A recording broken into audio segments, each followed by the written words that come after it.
Hello, this is Jeffrey Kendall Pelican in the Wilderness. Welcome back to my YouTube channel. I regularly visited my dad's parents in Shelby, North Carolina. I slept in an upstairs bedroom with 2 beds. My grandfather slept downstairs in the master bedroom. My grandmother slept upstairs in a bedroom near mine.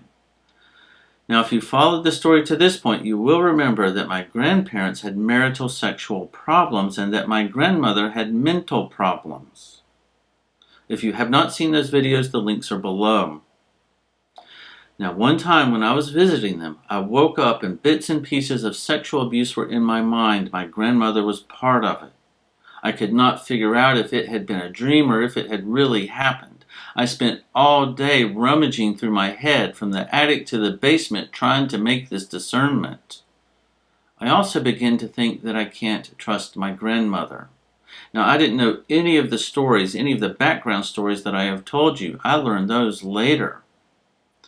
But I had my personal experience, and I became wary.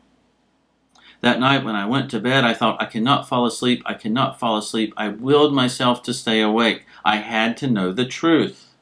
Well, of course, I fell asleep. In the morning, I awoke afraid. But there were no new bits and pieces of sexual abuse in my mind. Again, I spent the day trying to discern whether or not it had been a dream or whether it had really happened. I never sorted it out as a kid.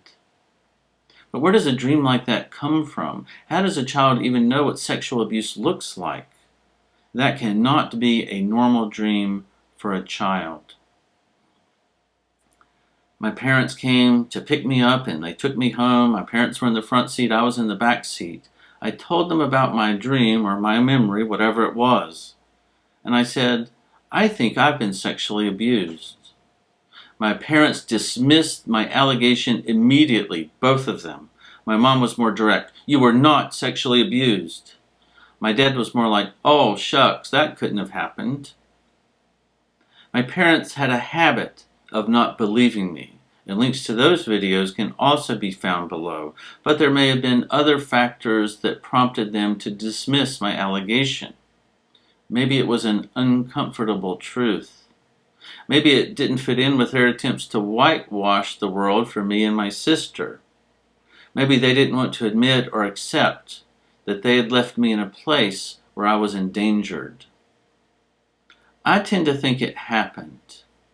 I was overly sexualized at a young age, inundated with crazy sexual fantasies at too young of an age.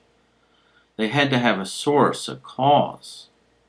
And I think the source and cause was the abuse I suffered from my grandmother. Now, the consequence of my parents not believing me will become much worse. If you think we should speak up about abuse, please subscribe to my channel and support my efforts.